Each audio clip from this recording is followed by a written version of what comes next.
Muy buenos días, daremos comienzo a los componentes emocionales vinculados al proceso de la salud y la enfermedad. Pero antes de dar inicio, en lo teórico sería muy bueno hacer un preámbulo y preguntarnos qué son las emociones, qué determina una emoción, cuál es realmente la importancia de las emociones en nuestro campo, en nuestra área. Entonces comenzaré explicando que las emociones son intrínsecas de cada ser humano. Es algo que cada persona experimenta de una manera distinta y básicamente es la manera en la que afronta su día a día, es la manera en la que afronta las situaciones tanto positivas como negativas. Y también es importante mencionar y destacar en este aspecto que las emociones son un determinante específico para aprender, para crear, para expresarnos y sobre todo para interactuar socialmente, ya que de ellas depende todas las habilidades ya mencionadas y básicamente la toma de decisiones tanto buenas como malas, sobre todo en el campo de la salud.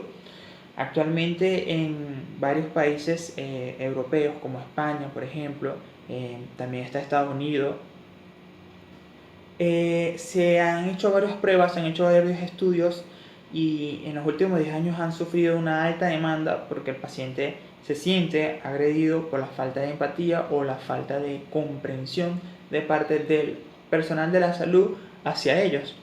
Entonces, como personal de la salud es importante comenzar aclarando que eh, nosotros debemos tener siempre en mente esto de la inteligencia emocional, porque la inteligencia emocional va a ser un determinante clave al momento de tomar decisiones, ya sea en emergencias, decisiones que sean en cirugía, al momento de dar una mala noticia o una buena noticia, va a ser algo muy clave para poder empatizar y poder llegar con una relación médico-paciente, una transferencia positiva.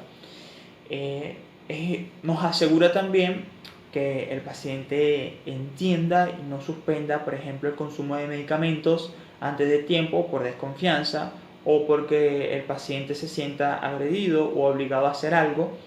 Este, Desde nuestro punto de vista, sí, aclaramos que las emociones nos afectan y todos tenemos maneras distintas de experimentarla, pero acá es donde traigo la acotación, la importancia de lo que conocemos como la inteligencia emocional ante estas determinadas situaciones. Entonces, el componente emocional vinculado al proceso de la salud básicamente va a determinar también no solamente en la salud mental, en la salud física, sino también en la salud emocional y en la responsabilidad afectiva y en el trato que vamos a tener hacia el paciente. Entonces, ¿qué son las emociones? Es un punto que compañero va a desarrollar y espero que lo disfruten. Buenos días, hoy vamos a hablar un poco, como ya se mencionó, de las emociones. Y debemos decir primeramente que las emociones ejercen una fuerza sobre nosotros, influyen mucho de manera apoteósica en lo que va a ser el pensamiento y la conducta de cada individuo. Gracias a eso, podemos decir que tienen un peso muy importante en lo que va a ser la psicología. En los últimos años, al pasar del tiempo, se ha ido dando diversas teorías, sobre todo para qué, para dar respuesta al cómo y el porqué de esas emociones. A nivel del área psicológica, la inteligencia emocional ha ido agarrando o ha ido ganando, mejor dicho, muchísimo terreno por sus beneficios en el bienestar de las personas y sobre todo en el desarrollo emocional de las mismas. Debemos decir también que las emociones nos empujan a llevar a cabo acciones que normalmente no llegaríamos a realizar o a evitar que situaciones que para nosotros son agradables o nos resultan agradables y necesarias, no realizarlas, es decir, evitarlas. Y ahora bien, debemos de saber cómo definir entonces esas emociones. Y a nivel coloquial podemos decir que las emociones resultan de un complejo estado afectivo. Es una relación o reacción subjetiva, ¿ok? Como resultado de un cambio fisiológico o psicológico. ¿Qué pasa? Que influye esto sobre lo que va a ser el pensamiento y la conducta humana. En la psicología hay asociado diversos fenómenos que incluyen lo que va a ser el temperamento, la personalidad, el humor, la motivación. Y es así como el psicólogo experto en emociones, David G. Meyers, nos habla o nos dice que las emociones humanas implican algo fisiológico, pero sobre todo comportamiento expresivo y una experiencia consciente. Bueno, y con todos estos conocimientos, todos estos conocimientos básicos, podemos ver que a lo largo del tiempo muchos psicólogos, muchos filósofos, muchos investigadores han estado detrás de ese concepto, detrás de esas investigaciones que hoy por hoy no tenemos un conocimiento preciso, pero que nos lleva un poco más a la realidad. Entonces podemos decir que gracias a ellos tenemos un concepto más amplio y más denso, el cual nos dice que las emociones se definen a menudo como un estado psicológico complejo y multifactorial, que se traduce a cambios físicos y psicológicos, es decir, fisiológicos y psicológicos, que a su vez influyen de manera importante en qué, en el pensamiento y la conducta humana, teniendo en cuenta tres componentes distintos, tres componentes importantes, los cuales van a ser la experiencia subjetiva, una respuesta fisiológica y sobre todo una respuesta de comportamiento y expresiva. Dado que estos procesos son procesos neuroquímicos y cognitivos que van a estar relacionados a la arquitectura de la mente, es por ello que están inmersos en ellos lo que es la toma de decisiones, la memoria, lo que es la atención, la percepción, la imaginación, y ha sido o se ha ido perfeccionando en el proceso de selección natural. ¿Por qué? Porque el hombre ha buscado muchas más cosas. ¿Para qué? Para dar respuesta a las necesidades de supervivencia y reproducción. Esto quiere decir que las emociones son algo que realmente nos importan y sobre todo que están inmersos en este mundo de la psicología, de la psicosomática, y que al pasar del tiempo van a trascender y se va a ver muchísimas más definiciones y muchísimas más cosas. Sin embargo, tenemos que mantener esos conceptos basados, esas teorías que más adelante las van a dar nuestros compañeros, pero que hay que tenerlas presentes. Y por ello es importante empaparnos de todo lo que podamos conseguir. Muchísimas gracias. Emocionales. Cada emoción está asociada a la aparición de alguna modificación de aspectos fisiológicos, cognitivos y motor en el sujeto que la experimenta. Por lo tanto, son tres sistemas orgánicos que participan de manera sinérgica e íntegra en la experiencia emocional. Como podemos observar en la lámina, estos tres sistemas son el sistema endocrino, el sistema nervioso autónomo y el sistema musculoesquelético. Cuando el cerebro detecta estímulos competentes emocionalmente, envía órdenes específicas al sistema endocrino, que es el responsable de la liberación y de la regulación de las hormonas en el flujo sanguíneo, al sistema nervioso autónomo, que es el que va a actuar sobre los sistemas fisiológicos de control del cuerpo en la homeostasis general, pero también el sistema cardiovascular y en los órganos viscerales. Y por último, el sistema musculoesquelético, que es el responsable de algunas respuestas típicamente emocionales, como por ejemplo cuando nos paralizamos de miedo, huimos o las expresiones faciales. A partir de los sistemas que participan, así como del desarrollo de los procesos y de las funciones, Cher, un psicólogo social en 2001, identificó 5 componentes emocionales, que para fines de practicidad y estudio se hizo un ciclo con estos componentes. El primero es el componente cognitivo, está vinculado con el procesamiento de la información y cuyo sustrato orgánico es el sistema nervioso central. Su función fundamental es la evaluación de los eventos, objetos y situaciones que se presentan al organismo. Es decir, está relacionado con el hecho de percibir la emoción en sí y la situación en la que se desencadena. El componente neurofisiológico. Los procesos emocionales están estrechamente vinculados a los fisiológicos, que cumplen la función de regulación de sistemas orgánicos. dependiendo del sistema nervioso central, del sistema nervioso autónomo y del sistema neuroendocrino. Un ejemplo de esto es cuando tenemos miedo. Ante el miedo, la frecuencia cardíaca aumenta, se acelera la respiración, como podemos ver en la imagen, la pupila se dilata, los músculos se tensan, entre otros cambios. El componente motivacional, que es el que prepara y dirige la acción y está vinculado con el sistema nervioso central. El componente de la expresión motora, que desde la acción del sistema nervioso somático cumple una función comunicativa, informando sobre la reacción y las intenciones conductuales. Comprende tanto conductas no verbales, es decir, el lenguaje corporal, como las expresiones faciales, como está en la chica de la imagen que se encuentra sorprendida o podemos decir asustada, y los movimientos. También están los verbales como la entonación de la voz, la intensidad, sonidos, etc. Este componente está muy influido por factores socioculturales y educativos que pueden llegar a modular la expresión emocional. Y por último, el componente de sentimientos subjetivos, que sirve desde el sistema nervioso central para monitorizar el estado interno del organismo y la interacción que están teniendo con el ambiente, generando sentimientos, y hace referencia a los estados subjetivos calificados como agradables o desagradables. Buen día, mi nombre es Gabriel Gil y yo vengo a hablar sobre las emociones positivas en el proceso de salud de enfermedad. Verán, diferentes literaturas científicas señalan que las personas que expresan emociones positivas suelen alcanzar mayores estados de salud.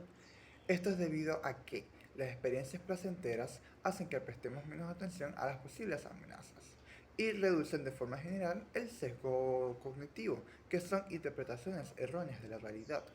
¿Cómo es? Verán, los sesgos cognitivos son la base de las emociones negativas, que estas posteriormente van a afectar el estado mental de la persona y como entes psicosomáticos que somos, posteriormente va a afectar el estado físico.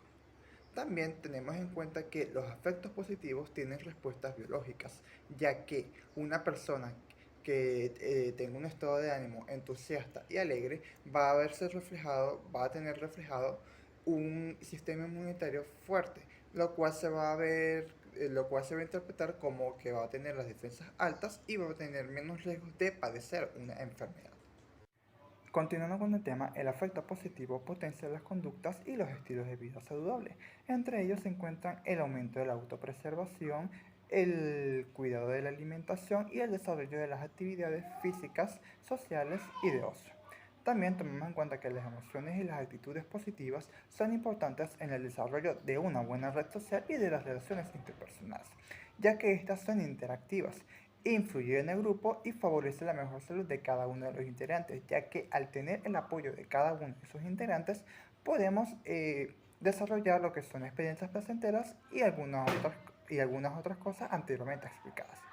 Tomando todo esto en cuenta, tenemos que es importante priorizar las emociones positivas y también el entrenamiento de las emociones, para que así podamos tener una mejora general del estado de salud, ya que se ha demostrado que las actitudes positivas en el proceso de salud-enfermedad ayudan a que nos mejoremos. Hablemos ahora de las emociones negativas en el proceso de salud y enfermedad. Toda enfermedad y el hecho de enfermar cuenta con aspectos psicológicos que afectan la aparición, el curso y el pronóstico, aspectos que se relacionan con factores sociales y biológicos. Experimentamos reacciones emocionales de manera inevitable y vendrán determinadas e influenciadas por nuestras experiencias previas, por el apoyo familiar, social, tanto existente como percibido, por la edad y por supuesto por el tipo de enfermedad, el profesional médico o de cómo se comunica dicha noticia. Los pacientes experimentan un número importante de reacciones emocionales antes y después del diagnóstico, ante los diferentes procedimientos médicos o la hospitalización. Existe incertidumbre, miedo, ansiedad, negación, y estas son emociones que sin ser por sí mismas patológicas pueden afectar el propio proceso de la salud-enfermedad. Las reacciones que acompañan a muchos procesos de enfermedad van a constituir la principal razón del interés de la psicología en este ámbito.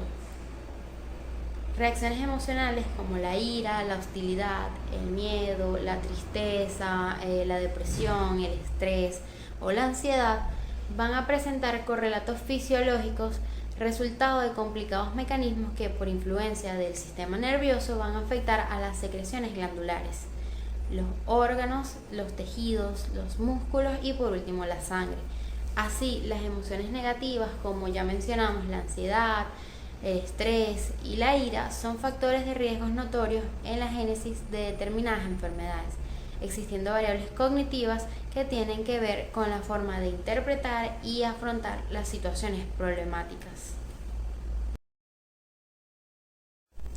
Al mismo tiempo, los estados emocionales representan un factor de riesgo muy especial cuando estos se cronifican, ya que en este caso afectan a la salud por inducción de hábitos conductuales poco saludables, como la ingesta de alcohol, el consumo de tabaco, una dieta poco variada, el exceso de grasas y la escasa actividad física. Las emociones no adaptativas, incluso patológicas, aumentan el sufrimiento al experimentar la enfermedad, contribuyen a agravarla y el paciente puede tomar decisiones que interfieran con su proceso de curación, afectando su adhesión al tratamiento, aspecto que se torna clave en las enfermedades crónicas. Si son intensas, frecuentes y o prolongadas, pueden contribuir en mucho a cambiar la progresión de la enfermedad, sea esta común, es decir, inofensiva, aguda, crónica o terminal, transformándola de transitoria en crónica y la recuperación en recaída. Puede perturbar las actitudes del paciente con respecto a las personas que tienen a cargo el cuidado de la salud, así como su propia familia, e incluso influir negativamente en el cumplimiento de las prescripciones médicas, y por lo tanto este paciente va a afectar su proceso de curación. En conclusión, es importante aclarar que hay una estrecha relación entre lo que va a ser las emociones, la salud y la enfermedad. Porque en toda enfermedad las emociones van a estar allí, y aun cuando tengamos una salud física óptima, por decir algo, no vamos a estar desligados en ningún momento del proceso de las emociones. Pero sí es importante entender en qué estado se encuentra nuestro paciente en esto de las emociones, si es algo favorable, si tiene una inteligencia emocional a gusto, si es algo que él tiene un proceso de optimismo, por decirlo así, ante la vida, o negativo, o un proceso cuya retroalimentación es solamente enfermar y enfermar y enfermar. Entonces, es común ver a muchos pacientes que son residentes en el área de emergencia por crisis hipertensivas. Pero estas crisis hipertensivas, a pesar de que ya hay una condición fisiopatológica de base, esta crisis hipertensiva se debe a que el paciente se molestó con su esposa o vive siempre discutiendo con sus hijos. Entonces acá ya pasaría a ser más un problema más que fisiopatológico. También habría un ámbito psicológico, que siempre lo hay. En todo momento es importante aclarar que hay un proceso psicológico con la enfermedad. Por eso decimos que la relación entre el proceso emocional y el proceso de salud y enfermedad es algo que no se pueden separar, no se pueden ligar, o sea, cortar, no se puede desligar una cosa de la otra. Entonces estos pacientes suelen ir una y otra vez hasta que ya se hace el abordaje de manera psiquiátrica, y bueno, nuestro paciente aprende a llevar determinadas situaciones para evitar caer en este patrón. Cuando las emociones callan o no se expresan, el cuerpo habla, el cuerpo grita. Eso fue algo que leí y quiero concluir el punto de hoy dejando bien claro esto. Cuando nosotros no expresamos cómo nos sentimos, cuando nosotros no somos conscientes del manejo de nuestras emociones, nuestro cuerpo habla. No solamente es la sonrisa, no solamente es el bochinche, es ese estado, no. Nuestro cuerpo habla, por eso hay enfermedades como gastritis, anemia, depresión, para de contar, que son básicamente la base que da pie a una enfermedad siempre mayor. Esto ha sido todo. Espero que haya sido de su agrado. Cada punto se hizo lo más concreto, lo más objetivo posible, de manera que fuera entendible para todos. Espero tengan una excelente mañana. Muchas gracias al departamento de psicosomática por el esfuerzo que están haciendo en ver clases a través de este medio, y para usted, profesora. Espero que tenga un excelente día. Hasta luego.